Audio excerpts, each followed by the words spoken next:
Today on Straight Talk Africa, we bring you a special presentation, Autism, Breaking the Silence, with the guest host, Lino Modu.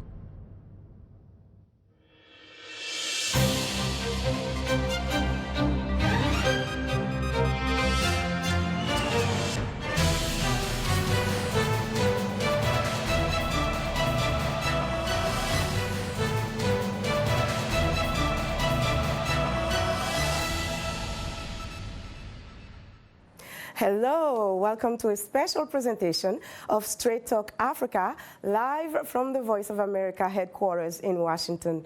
I am your host, Lenore Moudou. Today, the Voice of America brings you a town hall on autism with the theme, Breaking the Silence. We are joined by a panel of experts who have gathered here in Washington studio to discuss a complex developmental disorder that impairs the ability of children and adults to communicate and interact. We also have a live audience, including families and advocates who are participating in today's conversation. Since we have a live studio audience, well, we will not be taking your telephone calls for today's television show and radio and the internet. However, joining us, we have four distinguished guests, and they are Susan Daniels. She is the director of the Office of Autism Research Coordination at the National Institute of Mental Health, the National Institute of Health, based here in the nation's capital. We also have Dr. Usifo Edward Ashisha. He is clinical director of the International Training Center for Applied Behavior Analysis, located in Lagos, Nigeria. The center offers education training and neurobehavioral intervention services for people with autism, traumatic brain injuries, and other developmental disabilities. Also joining us is Tracy Freeman. She is a holistic physician based in Washington, D.C., with a practice that incorporates a traditional and complementary as well as alternative medicine to help children with autism spectrum disorders and their families.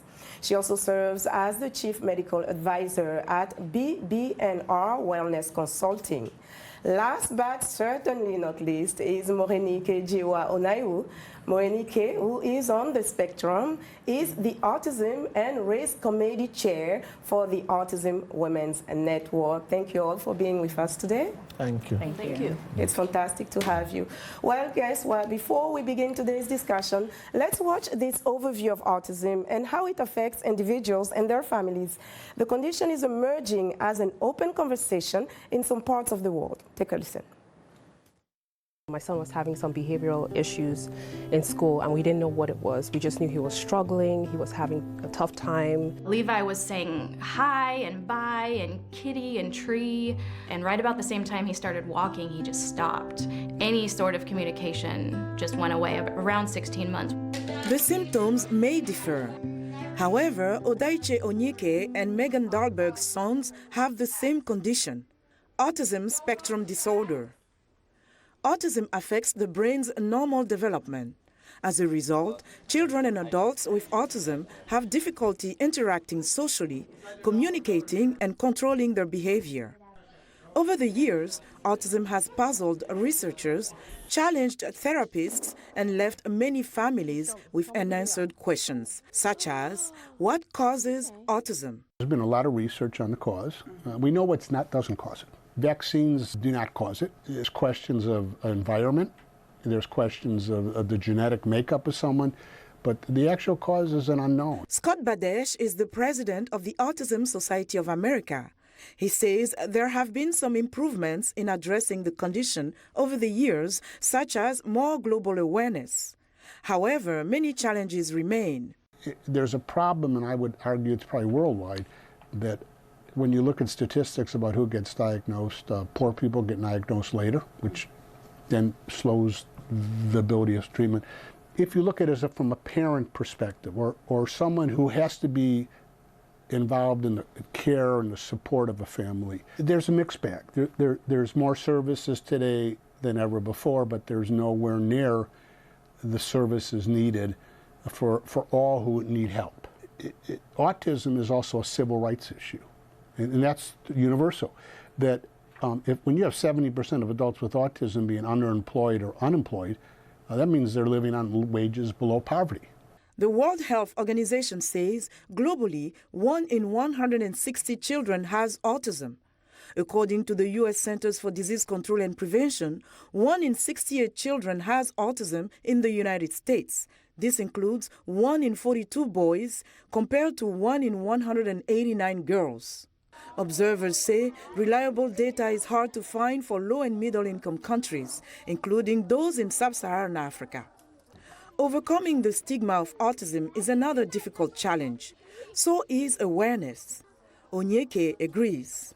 Very important for the African community to know that this disorder exists in our community and that it's okay to talk about it. It's okay to get help for your child. I think we need to just learn about what the symptoms are, what the signs are. You have grown adults living with autism that have no idea that they have autism. There is no cure for autism, but there are treatments to help children and adults improve their condition. And treatment depends on each person's specific needs. Until it becomes possible to answer questions such as the exact cause of autism or why more boys than girls seem to be affected, parents like Levi's mother live with hope, celebrating each milestone. And again, thanks to all of you for joining us.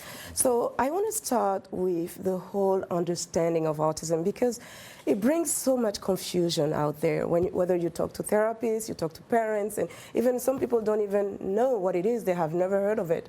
So autism has evolved over the years when it comes to definition. Dr. Daniels, can you define for us currently what is autism? So in the DSM-5 Statistical Manual on Mental Disorders, the definition is based on social behavioral communication issues and repetitive behaviors, but often autism presents with co-occurring intellectual disabilities and language disabilities as well. And this accounts for the dramatic difference in symptoms across different people with autism depending on which domains are most affected.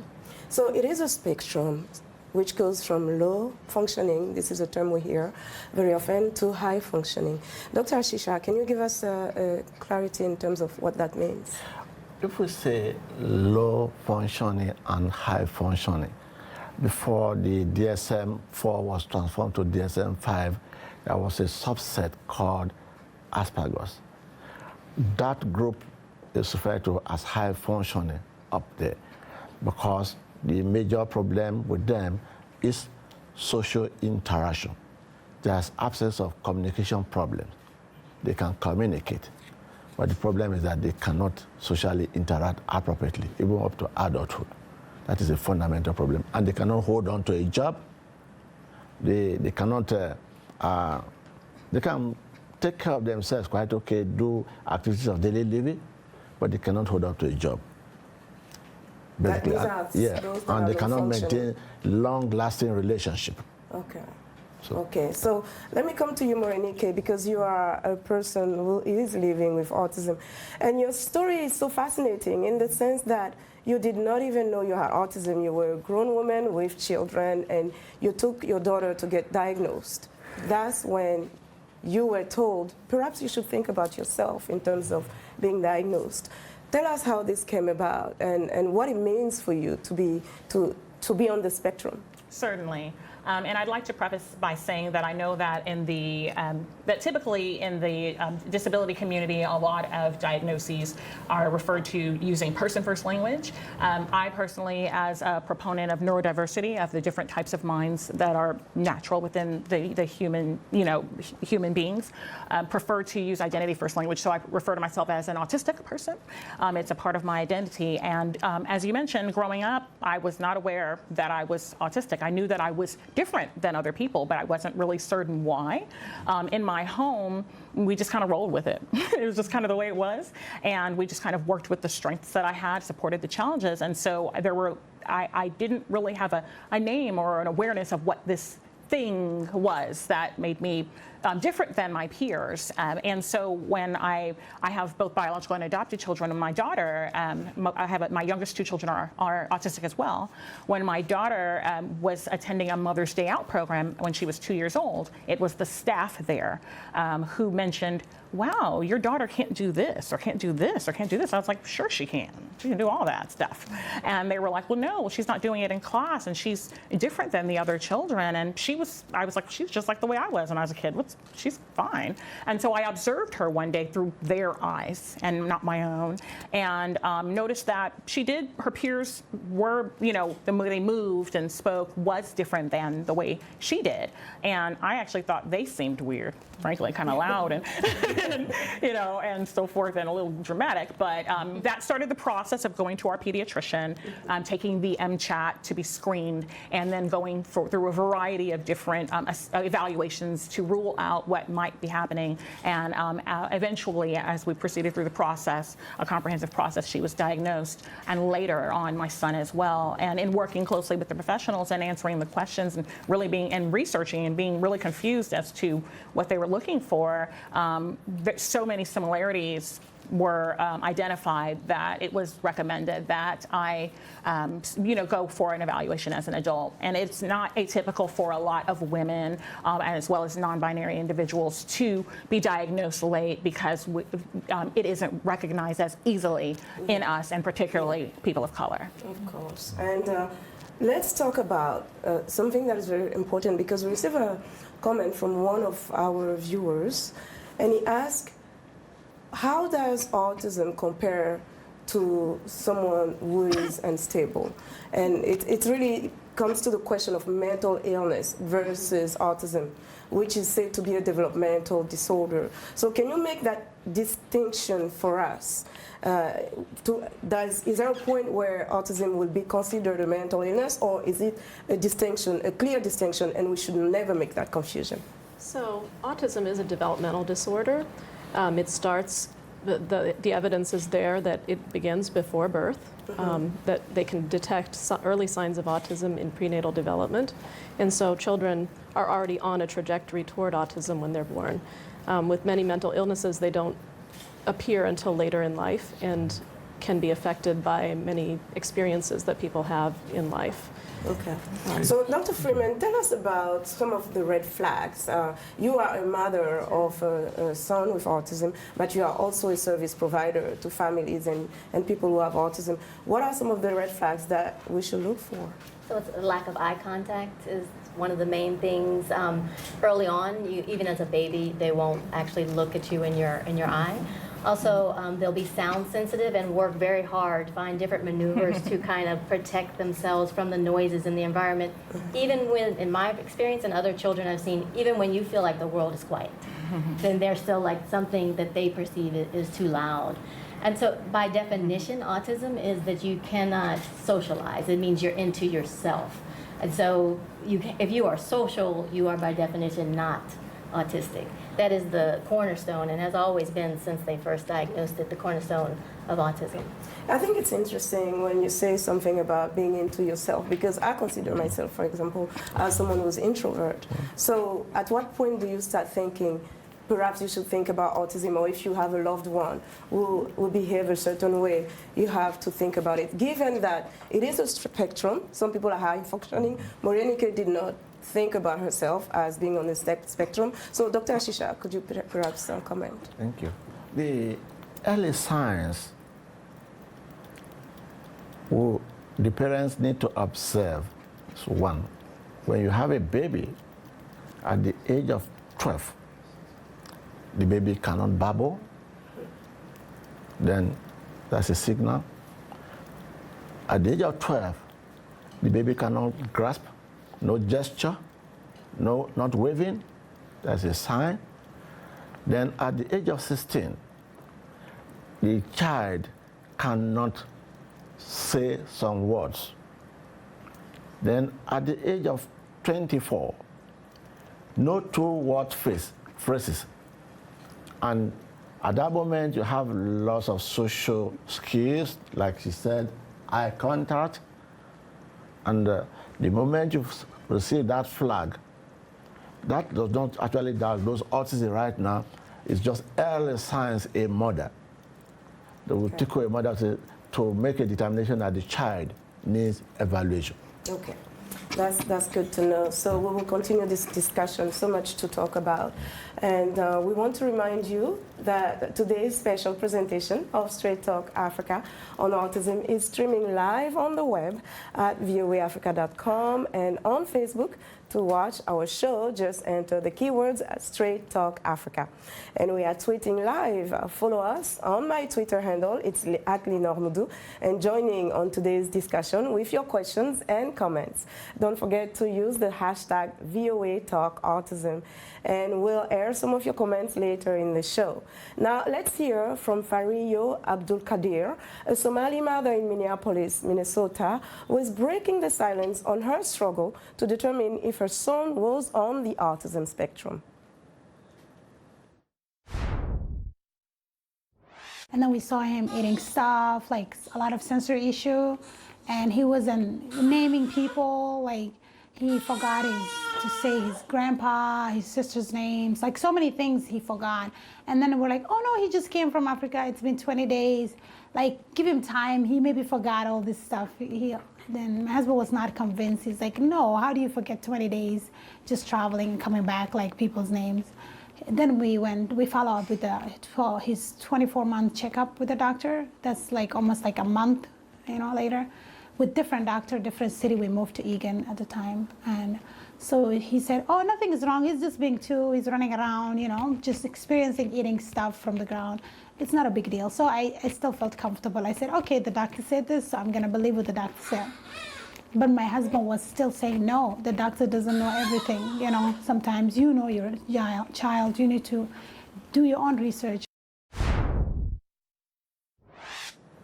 So let's continue our discussion. We will take some questions from the audience, but first, Morenica, you wanted to add something? Yes, I did want to mention that there definitely is the discussion, the talk of autism being a spectrum, and certainly there's a lot of individual variation in all human beings. Right. And so, as was referred to earlier, that currently, since the DSM-5, the diagnosis is autism spectrum disorder, whereas previously it had, there were various different conditions that were all part of the spectrum.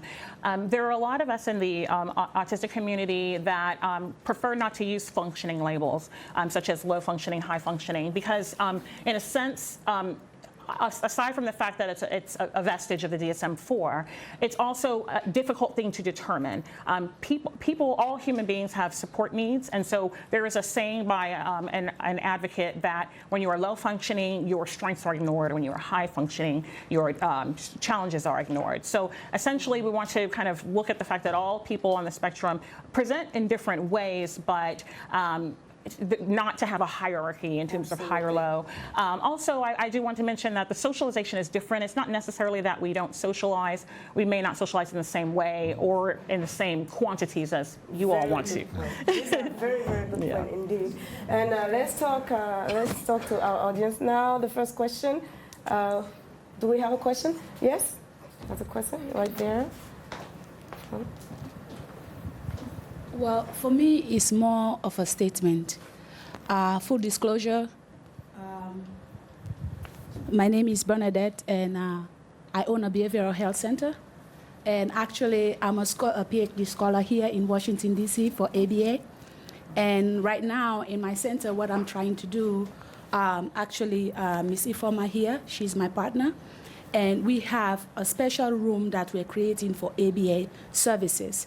The good thing is now Medicaid is paying for that. And I like what you just said, that it's not that they don't socialize. All of us, we are shaped and we're conditioned to behave. So with autistic children, it's the same thing. It's just they speak a language that we don't understand. Mm-hmm. So it's just a matter of meeting them at their point of need. I have a brother that died because he had autism. So I vowed to myself as a kid that I'll find a way to help people.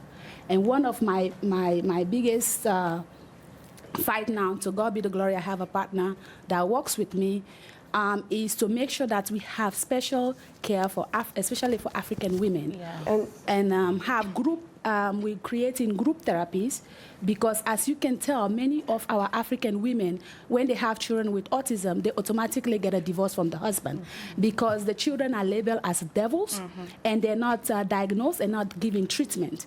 And I have worked with children. I go to schools and do be part of IEP. Bernadette, I'm going to interrupt you because you have so many important points that you are mentioning, and we want to make sure we don't miss out on them. Okay. So we're going to stop you right there and come back to you because we're going to talk about this African and how it's affecting the African community. These are such good points, and we want to know more about the work that you're doing. Thank you so much for this question. So I would like someone to comment. Dr. Ashisha, perhaps you can start with the impact of autism in the African community. Well, okay, thank you. Before we talk about that, just briefly, we've been so burdened with the issue of diagnosis of autism.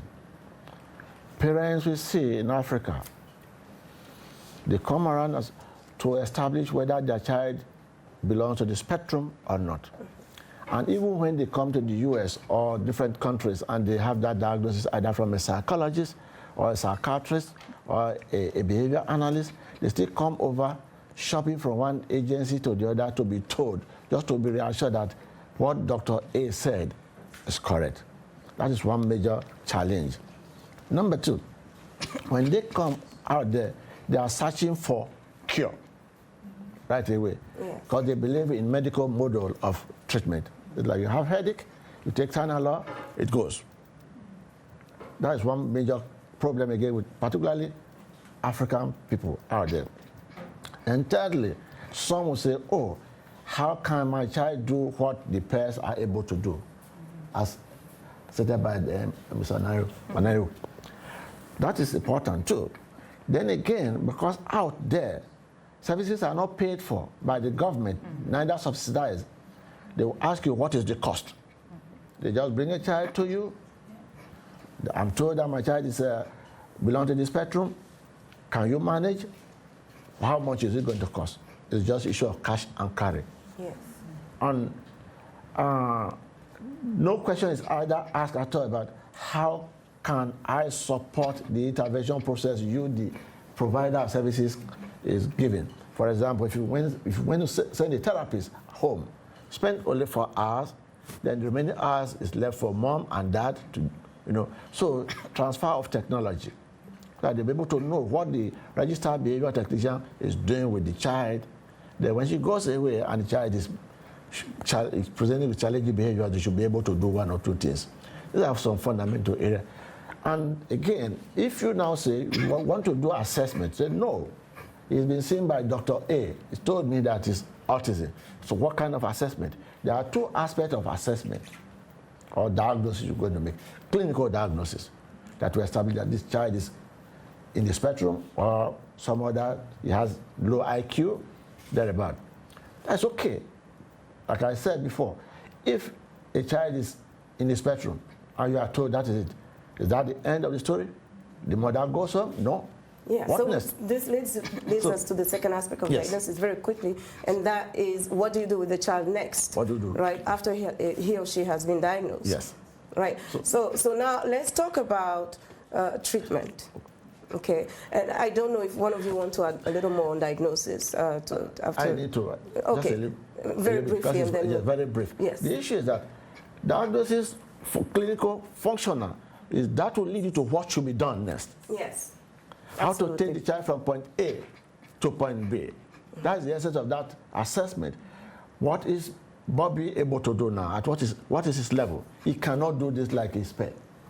Therefore, how do we move him from the current point A level to point B? Okay. Very briefly. Yes, go ahead. With regard to diagnosis, I think one, and I acknowledge that although I am African, my family is Nigerian and also from Cabo Verde, but being raised here in the U.S. and living here, there's privilege that we have that everyone does not have. And so when we're thinking about the African community, some of the hallmarks of autism, the eye contact thing, well, when we think about a lot of African cultures, it's customary not to make direct eye contact. Right. It's rude, so that's not going to be a red flag. In terms of not babbling, well, you know, we speak when we have something to say. We don't just talk to hear ourselves talk. So a child not putting words together may not also be odd. So in some cases, things may not be, you know, certain things culturally may be missed because of the way the diagnostic criteria are viewed through Western standards. Very good point there. And Dr. Daniels, what is the typical diagnosis? Where does the process start?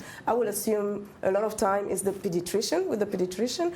What is the process? Well, sometimes parents will identify signs early and they'll talk with their pediatrician. Sometimes caregivers in preschool or in a care setting will identify it and tell the parents, and they'll see a pediatrician. Diagnosis can be done by age 2, and there are signs that can be detected much earlier, but the actual definitive diagnosis can't really be done accurately until age 2. But most kids aren't diagnosed by then, and many are diagnosed much later, which precludes them from getting early intervention. Okay, and we're here trying to understand autism. And I have a question for you, Morinike, very briefly. Yes. I see you shaking something in your hand. Yes. Can you share with us why you're doing that and why it's important to you? Certainly. So there's pretty much nowhere that I go that I don't have a stimming device or stimming toy. So autistic children grow up to be autistic adults. This is one of the ones, this is actually given to me by a friend, Leah Kelly. It was a Christmas decoration that she repurposed for me. As a person who is autistic, I can, you know, it helps to calm me, or it's a good, in terms of sensory, the stimulation that this provides me, this and other things, you know, sometimes you might see me rocking. I have some things that I do in my head quietly, or, you know, like things that are kind of running through my head, song lyrics or words or phrases I'm repeating. This kind of helps me navigate in the neurotypical world. Like, to you all, this is comfortable sitting up on I'm not saying being in the camera, but sitting in a room with people socializing, small talk. Neurotypical people like that. Autistics, we hate that crap. So this helps me to function. That's good to know. Yes. Well, thank you for explaining that to us.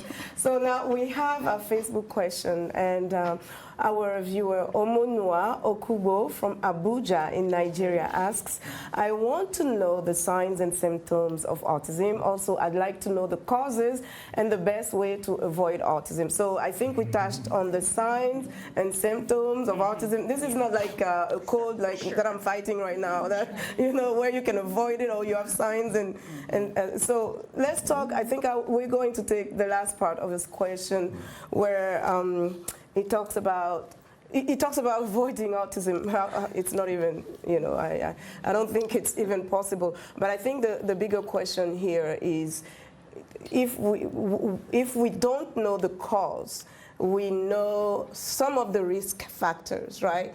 And we went over those risk factors. So let's talk about parents who have, perhaps one of the parents have autism. Should they be more watchful of their child? Perhaps with that, how is that? Yes, so if one of the parents is on the autism spectrum, there is a higher chance that their children may also be on the autism spectrum, and so they should be vigilant. Okay. So like you said, there's genetic, yes, Dr. Freeman? There's some genetic loading, probably. Okay, and Dr. Freeman, you were saying? If you have a sibling, if you have your first child or another child has autism, then there's a 25% chance the next child will have autism as well. So in that case, you really get a chance to observe and be on top of it. Yeah. Very, very important. All right, let's remind our audience that you are tuned into a special edition of Straight Talk Africa. We'll have more of our Autism Town Hall discussion in a moment. But again, let's hear from Wilberforce Otieno, a single father from Mombasa, Kenya, who breaks his silence about his son's excelling in school despite being on the autism spectrum disorder. And so I took him to a normal school. He stayed there for a while.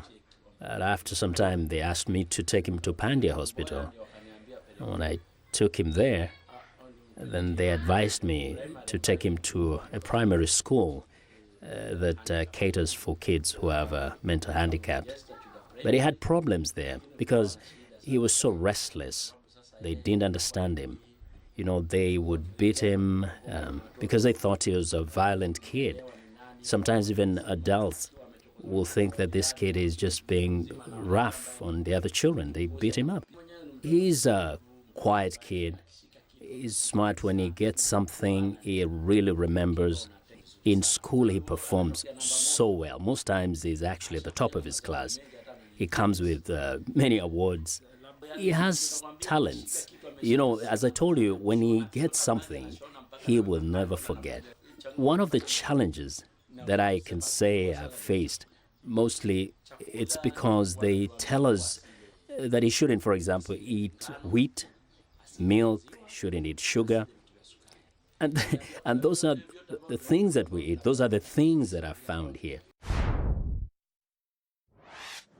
And Dr. Freeman, I come right to you because it talks about food and what he's supposed to eat and not to eat. So you come from the alternative perspective. What do you tell your patients, and what is the guideline in your practice?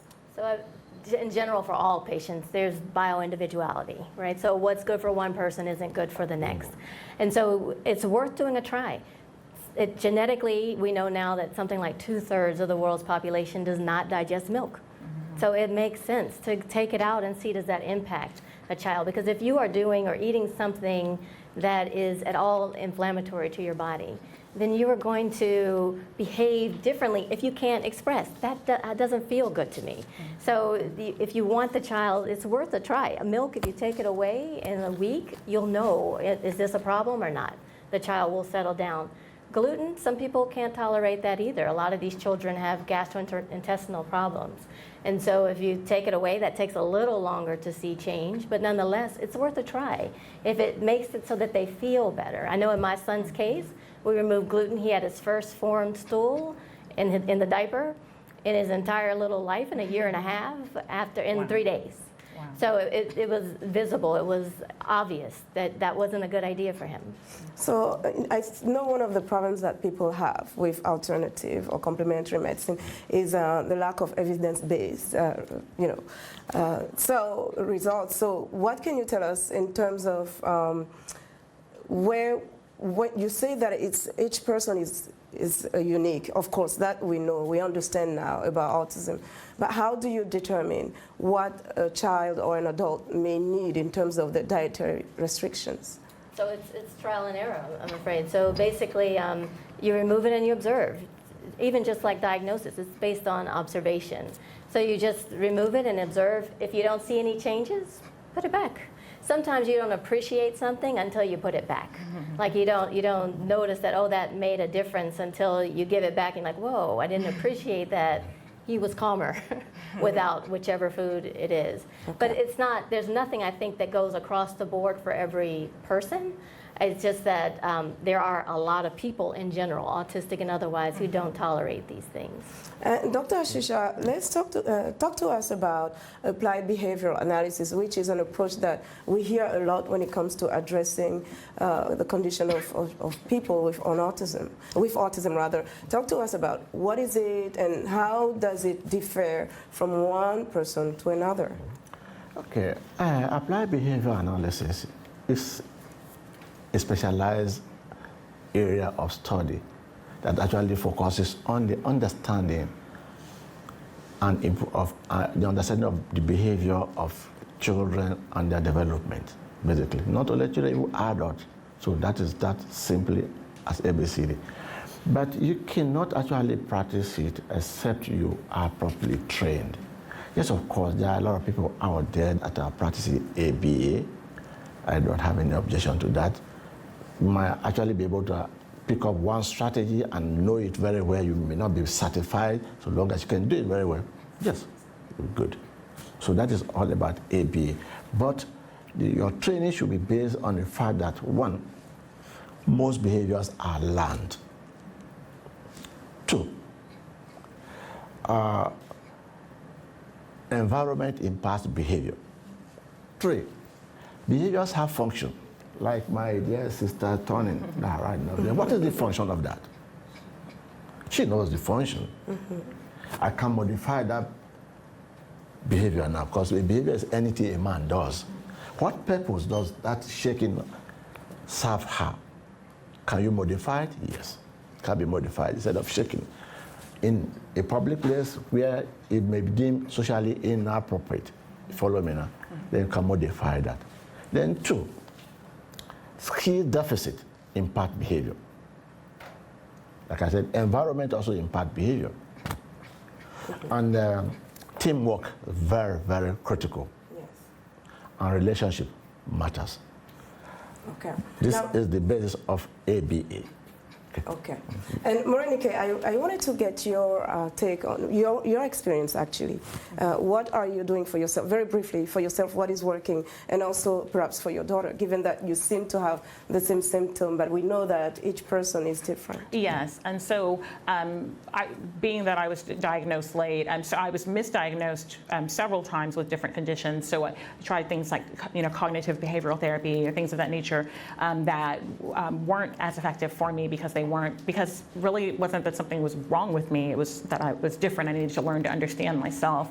And a lot of the challenges that I had were trying to do things such as suppress myself to, like I know it may not be socially acceptable to do this, but this calms me. This is better than having a meltdown in 20 minutes. Yeah. So, I'm comfortable in my skin and owning who I am. But with regard to my children who are on the spectrum, with my daughter, we had her in what was deemed an ABA program, but a lot of what is called ABA today for billing purposes is not true ABA, because essentially, ABA is based on behaviorism, and we can't ignore the fact that there are internal processes in all human beings that cannot be observed.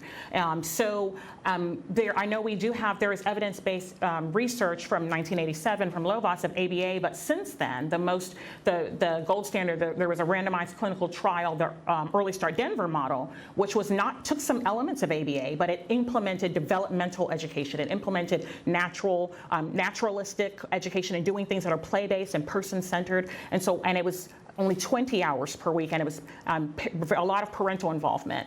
What we don't want is compliance-based treatment. So both my daughter had that type of program, as well as occupational and speech therapy. My son went to a public preschool for children with disabilities, occupational and speech therapy, but we didn't do a whole lot of it, because ultimately you want to improve upon your skills and you want to build your strengths, but you still need to be a kid. You still need to grow. We all develop. So you don't want to change into something that you're not. You don't want to spend your life 40 hours, 60 hours a week in therapy. That's not a life. You're autistic, you're going to be that way for the rest of your life. So it's about managing and whatever is best for the patient in particular.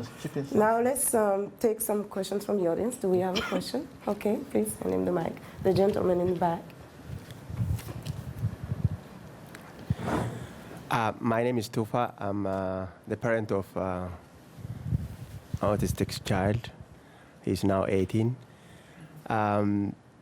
This baby is my baby. He was born perfectly as a normal boy. He didn't have anything, meaning he was not born with a condition. From the commentary I saw earlier, one of the guys was saying he's completely ruling out the possibility of any vaccine involvement in this situation. I'm a healthcare provider too. Some parents come to me and ask me about this thing, about vaccination. It's very hard to tell people definitely that this is not the case. And we are now looking at or reading what is going on around the world regarding the research. And they are not ruling out the cause of vaccine as a condition for this situation. Okay. Can one of the panelists over there comment on this? Very good question, because you have these parents who say, listen, I saw my child doing well, singing, counting, and then as soon as they took the vaccine, they went mute. We cannot ignore what they saw. What do you tell them, Dr. Daniels, briefly? Certainly every parent's experience of seeing their child is valid. They've seen what they've experienced with their child. However, research that has been conducted, funded by the NIH and the CDC, the Centers for Disease Control and Prevention, to date has really suggested that vaccines do not have a link with autism, that there are early signs of autism that may not be very apparent to people early on because they're subtle. And there are children who have regression. Some children with autism regress in certain areas of functioning, and they don't really know why. So, and this may also correlate with the age of vaccination. However, as I said, there's recent research that really suggests that you can see early signs before the age of 2. Yeah, because some people also say it may not be the cause, but could it be a trigger? So how do you respond? No research. There's no correlation found in research at this time. It's good to clarify that. Did you want to add something? Okay, great. So as we are on research, you know, I wanted us to talk about research. However, before we do that, I wanted to go back to diagnosis and research. It is connected in a way. When we look at the data in the United States, 1 in 42 girls have autism, as opposed to 1 in 189 boys. No, I think it's the opposite. I'm sorry. 1 in 189 boys.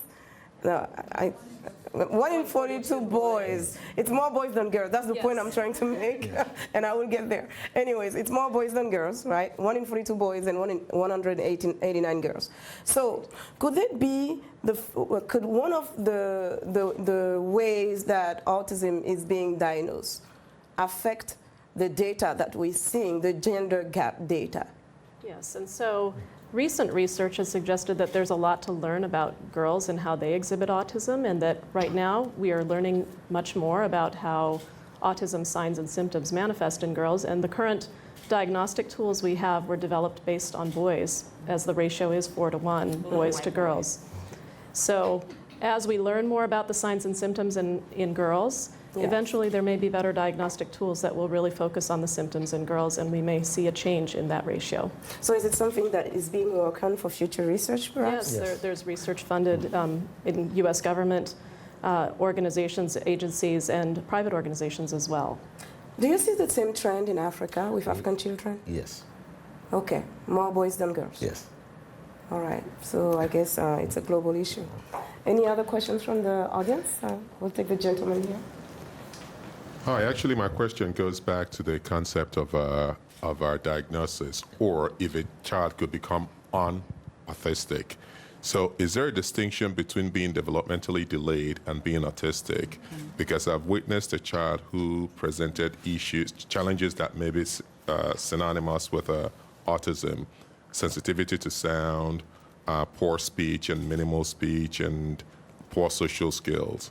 And after age 2, the child really took off and went to pre-K, and social life, cognitive abilities improved.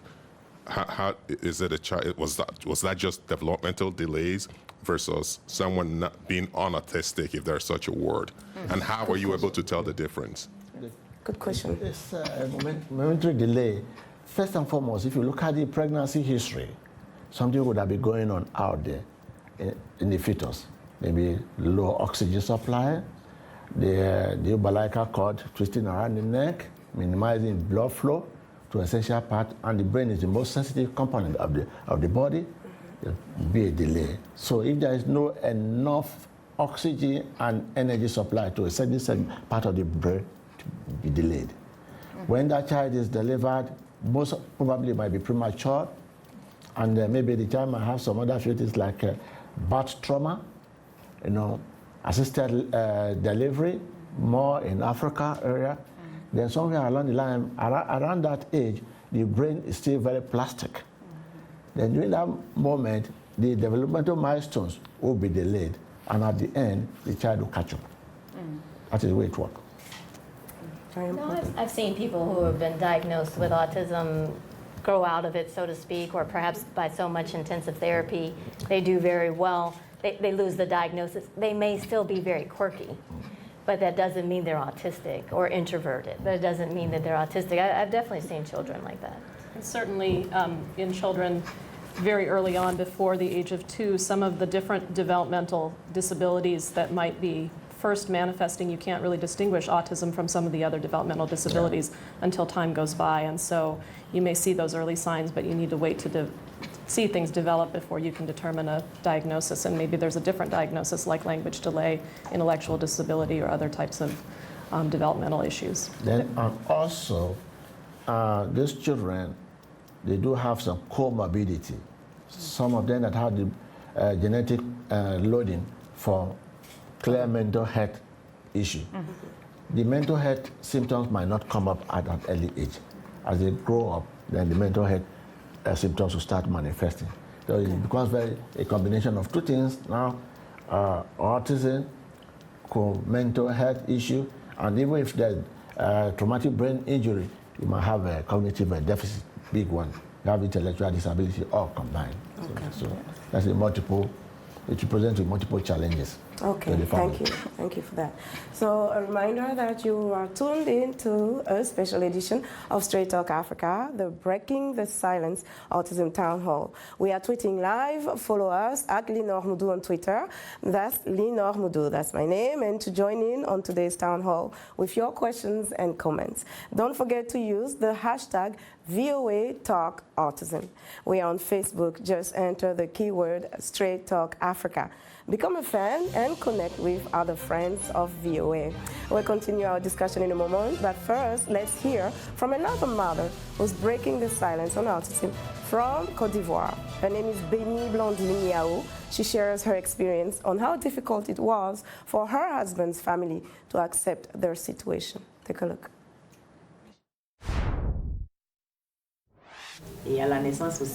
It was difficult for the family, especially his paternal family, because they had never experienced such a case before. But with time, everybody sort of adopted him. At home, life is not easy. Feeding him is not easy. He is 4 now, and he is still not walking. He cannot move by himself and has to be carried all the time. Some nights he does not sleep, and I have to work the next morning. So it's not easy. All right, Morenike, I'd like to come to you. Let's talk about research. Yes. And I wanted to know from you, from a parent's perspective, but also someone on the spectrum, what would you like to see in terms of research in the future that is very much needed now? One thing I definitely would like to see is, as you all were discussing earlier, the disparities in gender with regard to women and non-binary individuals not being diagnosed as early as others, also other people from marginalized communities, people of color. I'd like to see more research that's culturally competent and addresses that. I'd really love to see more research that addresses things that people need to live. So augmentative communication, because some people are non-speaking, or either primarily non-speaking or occasionally, and to have innovations in that way to give people their voice. We don't all have to speak to communicate. Behavior is communication. I'd love to see growth in that capacity. I'd love to see some things in terms of integrating people, because we want to have an inclusive society. People should have a right to be integrated into society and be themselves. So looking at mental health issues, looking at the lifespan, so looking at issues related to employment, looking at addressing mental health issues. Some of the things that the one mother mentioned with regard to her son's muscles, when we look at things like hypotonia and certain conditions that have been mentioned that are more common, or that people are predisposed to who are on the spectrum, looking into those things as well, things to improve our lives, but not wasting research dollars to try to find a cure. If you're autistic, you're autistic. That's who you are. Let's build on who you are. Let's not try to eliminate who you are. Now, Dr. Freeman, what would you like to see in terms of research in the alternative medicine world, given that a lot of people are struggling in terms of trusting alternative medicine, complementary medicine? What type of research would you like to see that could perhaps bring more trust into your field? So it's actually kind of hard to get research into natural treatments because they're so age old, right? The herbs have been around. It's not going to make anyone any money. And unfortunately, money kind of inspires research. Sadly. So with that in mind, I would say that it would be awesome, I think, for what she said, the augmentative communication, because what I think is that these children are diagnosed as mentally retarded on some level, like there's lower IQ, but once they are able to type or to express themselves, they're actually geniuses.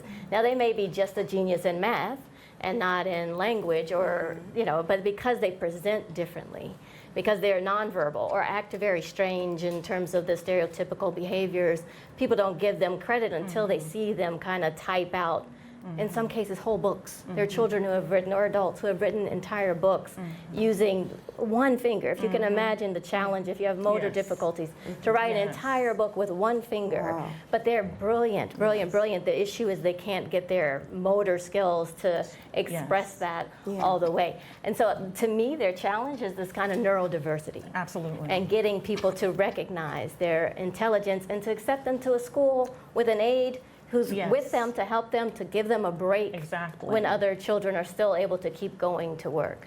So they've got a long road. I feel like it's kind of like where blacks were back in the 60s. Well, it's unfortunate. Dr. Daniels, what is the current priority in terms of research on autism, or perhaps future priority for the NIH? And so the Interagency Autism Coordinating Committee that I manage through the NIH and the Department of Health and Human Services in the U.S. has a strategic plan that names priorities for several areas of research, including research on diagnostic tools, biology of autism, risk factors, interventions, services, adult issues, lifespan, and infrastructure. And so the IACC has set up a number of different priority areas. And one of them that we touched on today was autism in women and girls. Very important, definitely, given the gender gap. Now let's turn to the audience. I saw a few hands up earlier, so please let's continue with Abigail. You choose. I think we've talked about so many different areas now, what to look out for, the diagnostics, some of the therapies that you can give to children who are but we haven't talked about school, and I think a lot of issues for parents of children who have autism is, how do I support my child through school? Yes, that's a good question, very straightforward. What do they do? You have to be the biggest advocate known to man. And you have to go in and kind of stand up for them, because again, they can't speak for themselves often. And so you have to go in and say, I know how my child learns, or is this working, or this is not. And if you can imagine how overwhelmed the school system must be, if you don't speak up, no one will.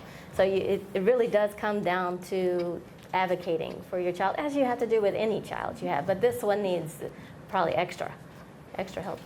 I'm really glad that you brought up the school issue, because there's been a lot of research that looks at students with disabilities, particularly students of color with disabilities, and the increased rate of disciplinary action that is imposed upon them. We know there are a lot of problems, and that ends up translating into the greater society with regard to the criminal justice system. But specifically in the schools, with my own children, I've had to pull them out of school. I've had to be that parent, those IEP meetings, challenge IEP meetings, and asking and bringing documentations and so forth. And sometimes you've got I'm an educator myself, I'm a college faculty.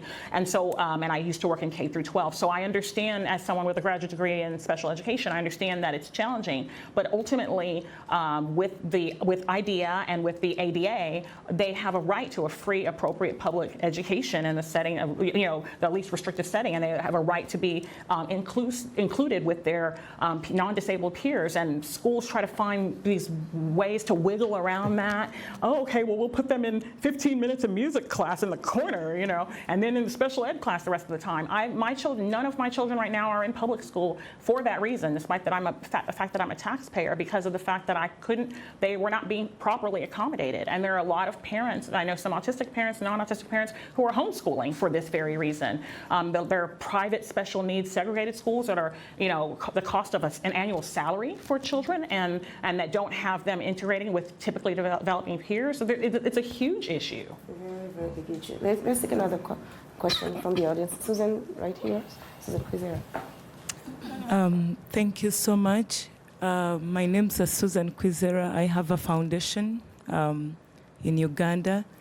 And my question goes to you, Dr. Usifo. Since you have a school in Africa, a lot of challenges regard schools and programs for these children.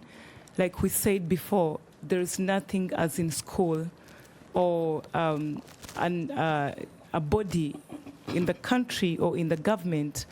These children has no voice at all.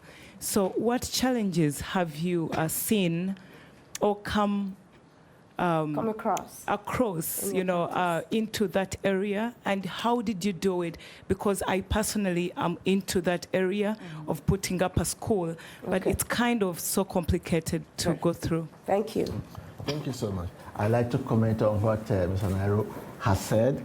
You talk about school teachers and the difficulties parents have with the teachers and the difficulties the children have in the school. I would like to say that the teachers are trying out there as well, very much trying. Yes. There is a problem of placement. You cannot give what you don't have. In a class where you have 25 kids and 5 of them have challenges, it's tough for the teacher. And maybe that teacher is not actually trained. They don't know what to do. So you can't give what you don't have. So the system needs to do better in these schools and in these teachers so that they'll have what so is that's needed. it. Then the issue, we also have consultative school facilities in the US, not only in Africa. Now, first is training, manpower. Are they trained? Do they have the competency, the skills? It's not that they should have PhD. No, it's not about PhD. Are they trained? Training is important for those in Africa, particularly, and also in the US. Because I'm surprised if I go to a school district, school teachers don't know what to do. That's number 1. 2, let's go back to Africa. Very quickly. Money. No money. Yes. Communication system. Okay. Not there. We're running out of time, Dr. Ashisha. Okay. So if you want to finish real quick, money, you talked about money, training, what else is there? Energy. Okay. No light. Okay. You can't give any knowledge to the child. You can't support the child. Supporting the child. No policy. Policy is a big one. Good governance is not there. No political will. Okay. So, and speaking on that, Dr. Daniels, given that NIH is a government institution, how can the government, what kind of advice would you give perhaps governments to help, through your experience, the way your program is set up? What can other governments learn from it? Well, something that's pretty special about our government is that we have this interagency autism coordinating committee that was set up by our Congress to help us bring public input into the government process. And this has been very helpful to hear from members of the public about the things that are really important to them to help guide government efforts. So perhaps a special task force or something along those lines. And I thank you so much. I'm going to give you the last final word in 10 seconds. What would you like to say, Morenike? What I would like to say is that difference is a part of who humans are. So it's nothing to be pitied. It's nothing to fear. It's something to try to understand and accept. Very good. And to our audience, we thank you so much for joining us here in our studio. We hope you were empowered, informed, and inspired on the question of autism. Dr. Daniels, thank you so much for coming. Dr. Ashisha, we appreciate your time. Thank you so much. And thank you, Dr. Freeman and Morenike. Thank you. On that note, thanks to all our panelists, Susan Daniels, the Director of the Office of Autism Research Coordination at the National Institute of Mental Health, based here in the nation's capital. Dr. Osifo Edward Ashisha is Clinical Director of the International Training Center for Applied Behavior Analysis, located in Lagos, Nigeria. Dr. Tracy Freeman, a holistic physician based in Washington, D.C., who also serves as the Chief Medical Advisor at BB&R Wellness Consulting. And finally, Morenike Jiwa Onaiwu, who is on the autism spectrum and is the Autism and Race Committee Chair for the Autism Women's Network. Thank you all for joining us today for this very important discussion on autism. Next week on Straight Talk Africa, Shaka Sali returns as Nigerian President Muhammadu Buhari meets with President Donald Trump at the White House on Monday, April 30th. Shaka and his guests will discuss their meeting and current U.S.-African relations. That's next week on Straight Talk Africa. Thanks for tuning in to this special edition of Straight Talk Africa. I'm Lenore Mudu. Have a good evening.